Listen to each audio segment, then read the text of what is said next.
भगवान बड़ा सुंदर उपदेश बर्बरीक को देते हैं। मन में हरि सुमरन से और इसी कर्म के अनुसार तुम्हारा कल्याण हो जाएगा।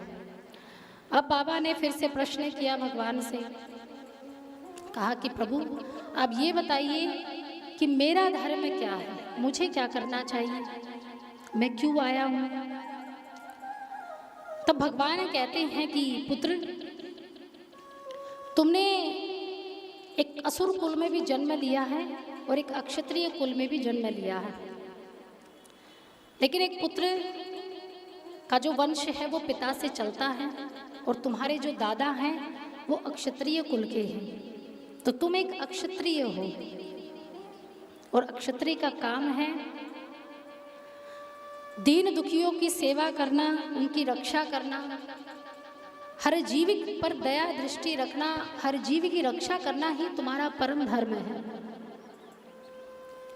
अब बाबा ने कहा कि जीव पर रक्षा तो करूं प्रभु, लेकिन जीव पर रक्षा करने के लिए तो शक्ति भी तो चाहिए। अब ये शक्ति मुझे कहाँ से मिलेगी। तब भगवान श्री कृष्ण कहते हैं कि शक्ति का एकमात्र उपाय है कि तुम्हें तपस्या करनी पड़ेगी। क्या करनी पड़ेगी? तपस्या। अब बाबा को कहा कि तुम्हें तपस्या करनी पड़ेगी, तो बाबा ने कहा कि तपस्या से क्या होगा, क्या मुझे उससे शक्ति मिल जाएगी। भगवान ने कहा कि बर्बरीक, इस पूरे ब्रह्मांड में चाहे ब्रह्मा हो, चाहे विष्णु हो और चाहे महादेव जी, ब्रह्मा अगर सृष्टि की रचना कर पाता है तो केवल और केवल उस शक्ति के कारण ही। ब्रह्मा जी ने भी तप किया है, उसके बाद उसे वो शक्ति मिली है कि वो सृष्टि ब्रह्मांड की उत्पत्ति कर सके। अगर मैं भी यानी भगवान विष्णु, अगर कृष्ण भी पालनहार प्रत्येक जीव का करता है तो उसके पीछे भी कोई ना कोई शक्ति है। अगर महादेव इस सृष्टि का संहार करता है तो उसकी प्रदत्त भी वो शक्ति ही है। तो तुम्हें सबसे पहले शक्ति प्राप्त करनी पड़ेगी और तपस्या अनिवार्य है। तब वीर बर्बरीक ने कहा कि प्रभु तपस्या तो मैं कर लूं, लेकिन कहाँ करूं, और मैं तो ये भी नहीं जानता कि किसकी तपस्या करूं। स्थान तो छोड़ो, मुझे ये भी ज्ञात नहीं है कि किस देवता की पूजा करूं, किस देवी की आराधना करूं, किसको क्या चढ़ाऊं। तब भगवान द्वारिकाधीश कहते हैं कि तुम्हें मैं ऐसे अक्षेत्र का विवरण बताता हूँ, उस अक्षेत्र को वर्णित करता हूँ जो सभी भारतवर्ष के जितने भी तीर्थ हैं उन सब में एक गुप्त अक्षेत्र है। ये गुप्त अक्षेत्र का विवरण मैंने आज तक किसी के सामने नहीं किया, लेकिन आज तुम्हारे माध्यम से कलयुग के जितने भी प्राणी हैं आज इस गुप्त अक्षेत्र की महिमा को जान पाएंगे। इसके निमित्त तुम होगे। तब प्रभु श्री श्याम को द्वारिकाधीश एक गुप्त अक्षेत्र का विवरण करते हैं कि एक ऐसा अक्षेत्र है कि जहाँ व्यक्ति एक वर्ष नहीं, एक महीना नहीं, सप्ताह नहीं, मात्र एक दिन भी वहाँ रहकर भजन कर ले, एक माला जाप भी कर ले, तो उसका जीवन सफल हो जाता है। अब बर्बरीक जी ने जैसे ही सुना कि ऐसा कौन सा क्षेत्र है, ऐसी क्या महिमा है उस क्षेत्र की, तब भगवान कहते हैं वो जो अक्षेत्र है उसी अक्षेत्र पर ब्रह्मा जी ने तपस्या की थी। जब उन्होंने नारायण के नाभि कमल से जब ब्रह्मा जी प्रकट हुए तब इसी स्थान पर ही ब्रह्मा जी ने तपस्या की थी। फिर दोबारा तपस्या की नारद जी ने, और नारद जी ने यही तपस्या ने एक कूप को खोदा था, यानी एक कुएं को खोदा था, और उसी कुएं में स्नान करके माँ भगवती की तपस्या की जाती है, आराधना की जाती है। अब ये स्थान कौन सा है? स्थान का नाम है महिसागर। क्या नाम है? महिसागर। माही नदी आपने सुना होगा, माही नदी सुना है कभी? मैप में सुना हो, नक्शे में माही नदी। तो जो माही नदी है उसका उद्गम स्थान है महिसागर। कहते हैं अगर कोई व्यक्ति वहाँ पर तपस्या कर लेता है कोई एक दिन का भजन भी कर लेता है तो उसे कभी दोबारा माँ के गर्भ में आना नहीं पड़ता। एक दिन के भजन के कारण उसने अपने पूरे जन्म में कितना भी पाप किया हो, ये सब पाप धुल जाते एक दिन के भजन में। उस स्थान का इतना महत्व है। तो पुत्र, तुम गुप्त अक्षेत्र यानी महिसागर में जाओ और उस कूप का जल में स्नान करके, जो नारद जी ने खोजा था, उस कूप में स्नान करना और माँ भगवती की आराधना करना यानी तपस्या करना। 14 प्रकार की देवियाँ महिसागर में रहती हैं और जिनको विद्या हासिल करनी हो ना, सिद्धि हासिल करनी होती है, तो वो वही करते हैं। जो विवाह नहीं करते, जो वैरागी जीवन धारण कर लेते हैं, जो संसार से विरक्त हो जाते हैं, केवल वही वहाँ जाकर तपस्या कर सकता है। तो अगर जो ये चाहता है कि हमें संसार से मुक्ति प्राप्त करनी है, दोबारा इस संसार में नहीं आना, इन चारों वर्णों में नहीं आना, तो वो वहाँ जाकर भजन कर सकता है। तो उसे कभी दोबारा माँ का गर्भ प्राप्त नहीं होता, सदैव सदैव उसे मुक्ति और मोक्ष मिल जाता है।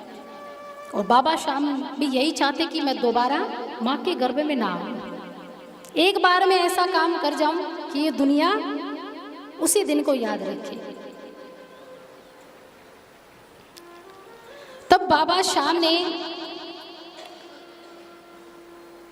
द्वारिकाधीश से आज्ञा लेकर चल पड़े हैं महिसागर की भूमि पर। और महिसागर के वहाँ जब पहुँचे तो बाबा ने वहाँ पर तपस्या की है 3 वर्षों तक। कितने वर्षों तक?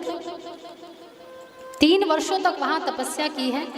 और 3 वर्षों के बाद ही जब उनको माँ देवी के, माँ भगवती के साक्षात दर्शन हुए, माँ भगवती ने उनसे कहा कि बताओ पुत्र क्या चाहिए, कोई वर मांगो। तब वीर बर्बरिक जी का एक सबसे बढ़िया स्वभाव ये था कि वो कभी भी किसी से कुछ मांगते नहीं थे, कभी किसी से कुछ मांगते नहीं थे, अपने मुख से कुछ नहीं कहते थे। तब बाबा ने कहा कि माता मुझे कुछ नहीं चाहिए, बस मैंने तो आपको प्रसन्न करने के लिए तपस्या की है। अब माँ भगवती ने कहा कि ऐसी बात नहीं है, लेकिन तुमने मेरी इतनी कड़ी तपस्या की है तो मैं तो कुछ ना कुछ तुम्हें दूंगी, बगैर दिए, बगैर वरदान के, आशीर्वाद के मैं यहाँ से नहीं जाऊंगी, अब तुम मांगो।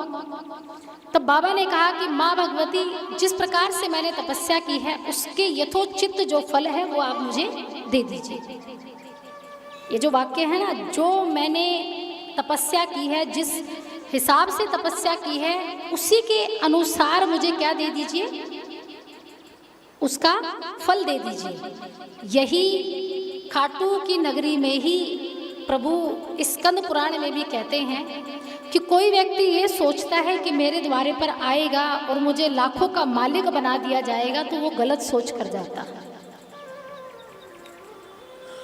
हम लखदातार कहते हैं ना, प्रारंभ में पहले ही दिन मैंने कहा था कि लखदातार भगवान को इसलिए कहते हैं क्योंकि वो प्रत्येक मनुष्य को पहले परखते हैं, यानी उसने जीवन में क्या किया है, क्या नहीं किया है, उसके भाग्य में क्या है, किन लकीरों पर क्या लिखा हुआ है, वो पहले वो परखते हैं। और महाराज ये बात हमेशा ध्यान रखना, भाग्य से ज़्यादा कभी किसी को नहीं मिलता। और अगर मिला है, उस चौखट पर जाने के बाद मिला है, तो शायद आपने ऐसा कोई ना कोई पुण्य तो किया होगा कि जो चौखट पर जाने के बाद मिला होगा। वो देते हैं, कोई इसमें बड़ी बात नहीं है कि हर व्यक्ति को वो लाखों में खिला देते हैं, लाखों का मालिक उसे बना देते हैं। लेकिन ये सोचकर मत जाइए कि हम धन की कामना करने के लिए जा रहे हैं। जो व्यक्ति ये सोचकर जाता है, और भगवान ने वीर बर्बरिक जी ने सिद्धि हासिल की थी, तो धन के लिए सिद्धि हासिल नहीं की थी, केवल भक्ति के लिए सिद्धि हासिल की थी। और कथा में भी ये कहा गया है कि कोई धन मांगने आए तो मैं धन भी दे दूंगा, कोई बंगला मांगने आए तो मैं बंगला भी दे दूंगा।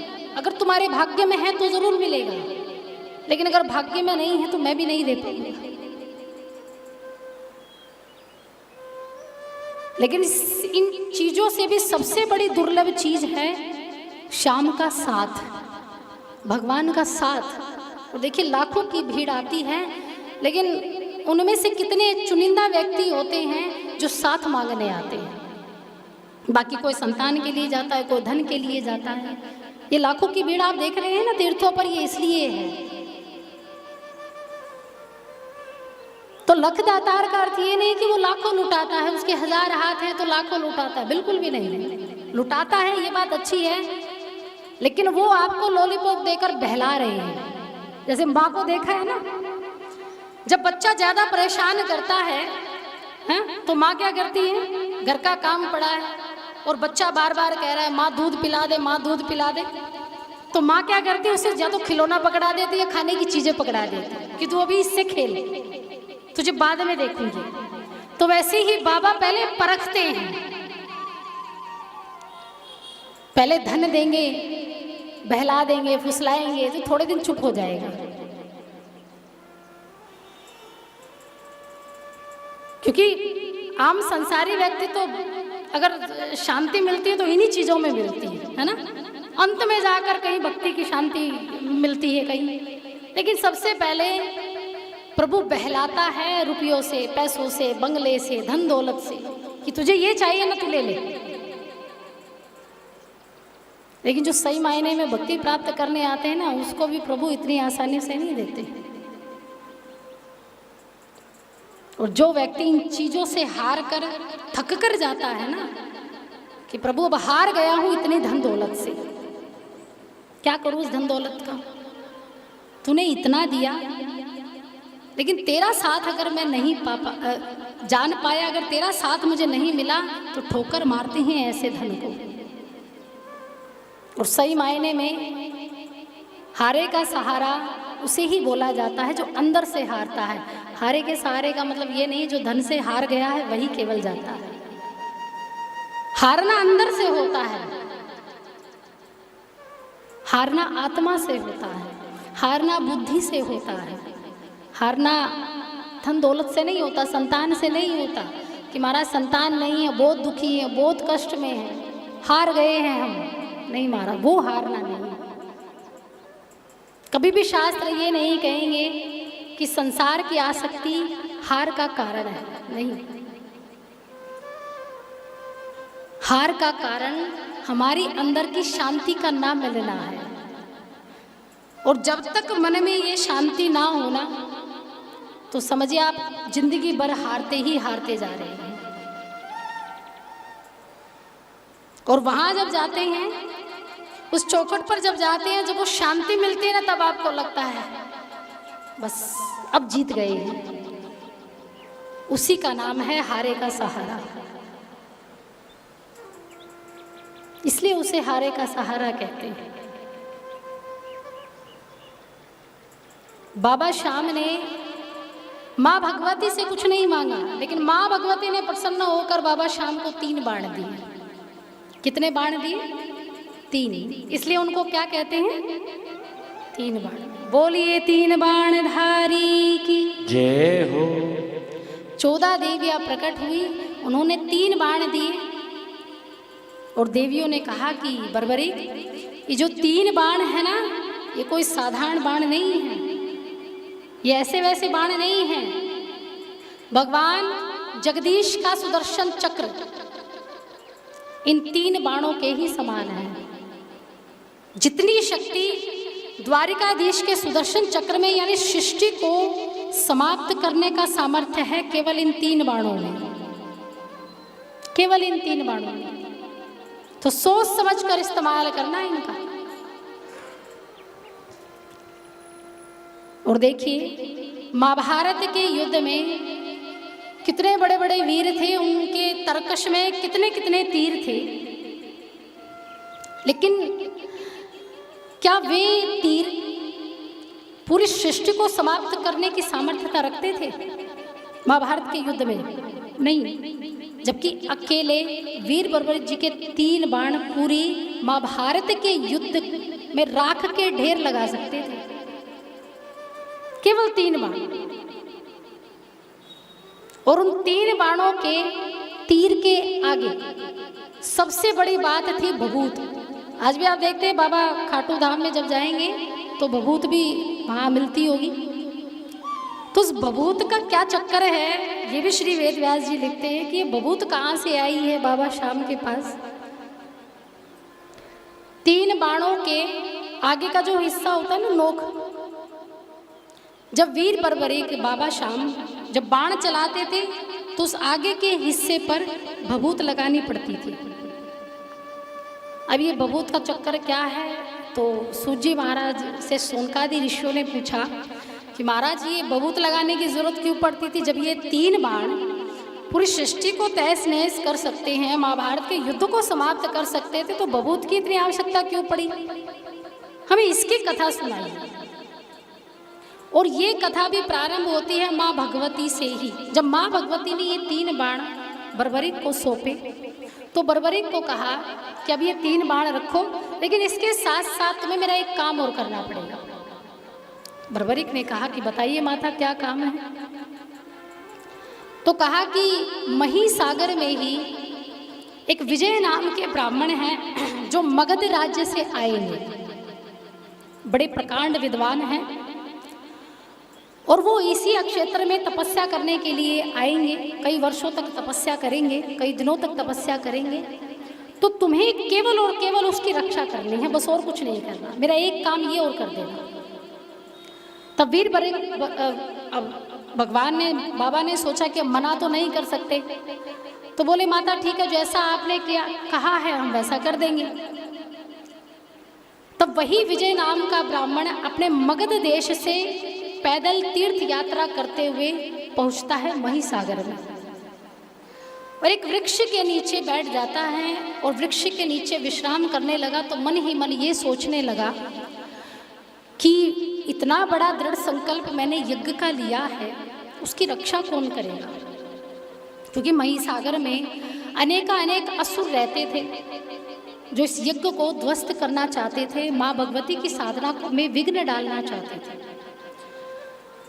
तब उसी समय माँ भगवती ने स्वप्न में आकर विजय नामक ब्राह्मण को कहा कि ब्राह्मण तुम चिंता मत करो, मेरा ही भक्त है बर्बरीक, तुम उससे जाकर भेंट करो, वो तुम्हारी रक्षा करेगा।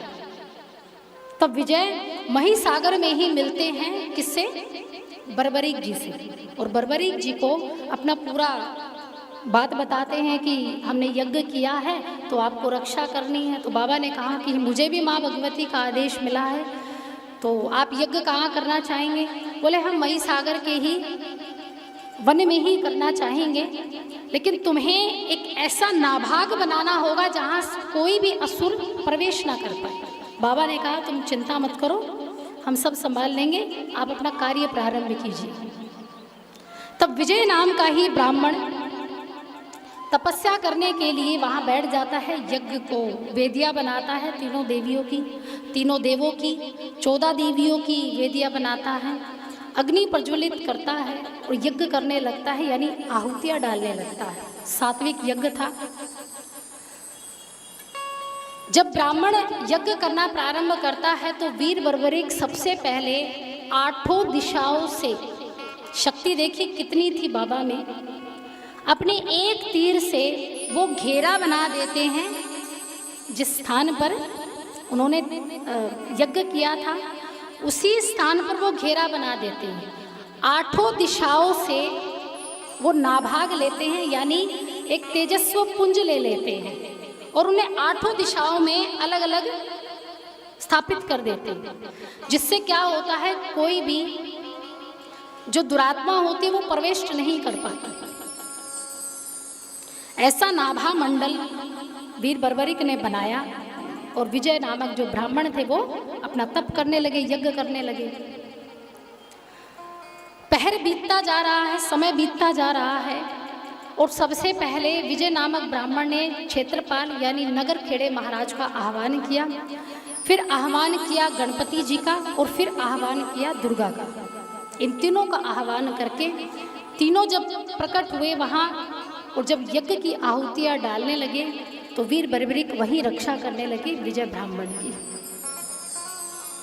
तब करते रहे, एक पहर बीत गया और मध्य रात्रि का समय आया तो देखा बर्बरीक ने कि बड़े बड़े जितने भी पेड़ थे वो टूटने लगे। जो शिलाएं थी वो चटक चटक कर नीचे गिरने लगी। एक यहाँ श्री वेद व्यास जी सिद्धि का वर्णन करते हैं कि सिद्धि जो है वो कैसी होनी चाहिए। कोई भी धर्मात्मा या कोई विशेष आत्मा जब सिद्धि को प्राप्त करती है तो वो समाज के भले के लिए ही प्राप्त करती है। अगर कोई व्यक्ति माँ भगवती की पूजा करता है या कोई तांत्रिक विद्या प्राप्ति शक्ति को प्राप्त करना चाहता है तो उस शक्ति का परिणाम क्या होगा, पहले ये विचार कर लेना चाहिए। हमने देखा है ना, आजकल जितने ज़्यादा उपाय होते हैं, जितनी ज़्यादा सिद्धियाँ होती हैं, उतनी ज़्यादा प्रख्याति होती है ना। देखिए, देखा जाए तो ये सारी दुनिया ही दुखी है,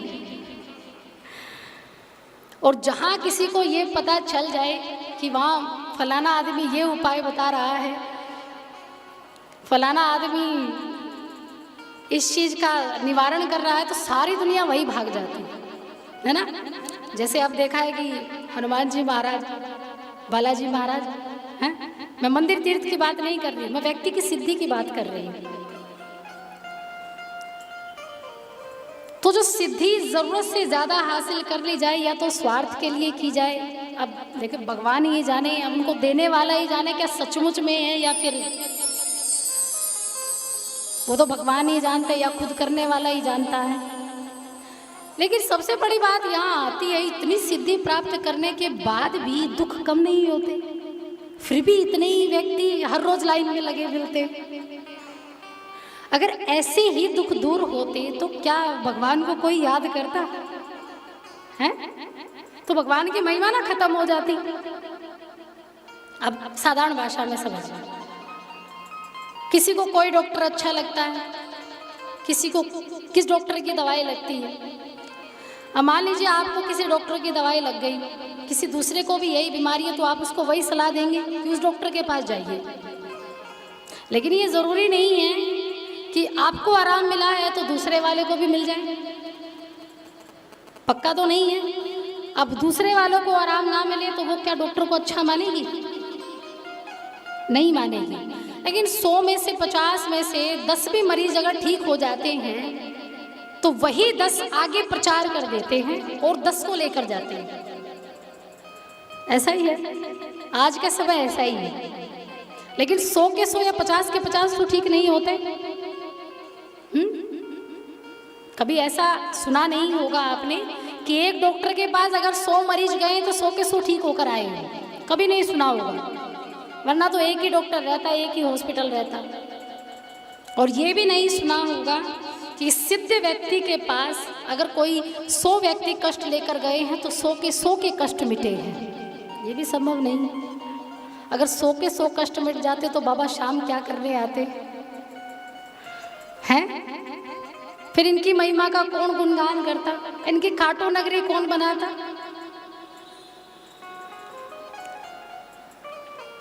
तो सिद्धियां एक प्रकार से पूर्ण किसी भी समस्या का हल नहीं है। उसमें थोड़ा सा आडंबर है, थोड़ा सा उसमें स्वार्थ है और थोड़ा सा पाखंड है। और दुखी पूरी दुनिया है। तो दुख तो जीवन में कभी कम नहीं होंगे। एक समय आपको दुख है तो अगले दिन भी कोई ना कोई कष्ट जरूर आएगा। तो ये तो नहीं है कि आप उसी के द्वारे पड़े रहेंगे। मंदिर में भी जब आप जाएंगे या किसी धाम भी जाएंगे, महीने में 2 महीने में 6 महीने में जाएंगे, हर रोज तो अपना दुखड़ा लेकर नहीं जाते। तो सिद्धि के पीछे इतना भागना नहीं चाहिए। जिसको जो साजे वो उसी को ही अच्छा लगता है। अक्सर देखा जाता है ना, जागरणों में जब जागरण होते हैं ना तो माताओं में माता ही आ जाती है ना। और दृश्य कितना भयानक होता है वहां का।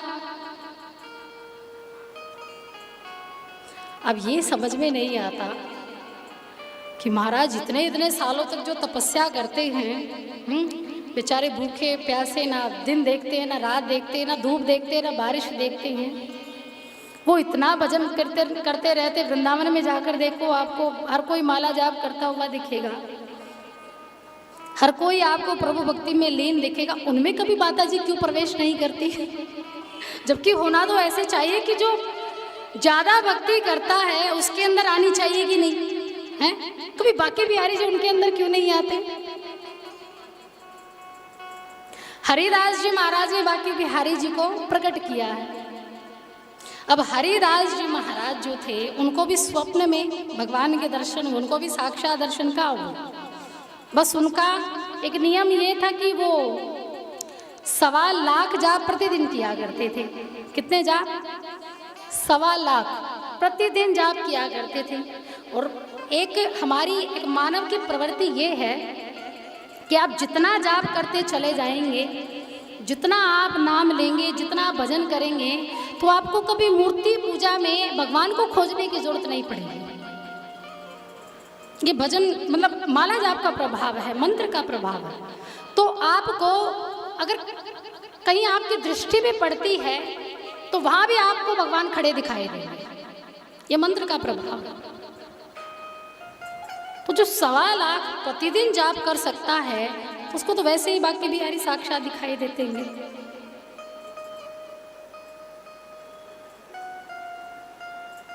बिहारी जी निराकार रूप में हरिदास जी की गोदी में आकर बैठते थे, निराकार रूप में, साकार रूप में नहीं। इतने बड़े बड़े महात्माओं को सिद्धियां हासिल करने में इतने वर्ष लग गए, और जबकि हमारी जागरण में 1 ही घंटे में सारे देव प्रकट हो जाते हैं।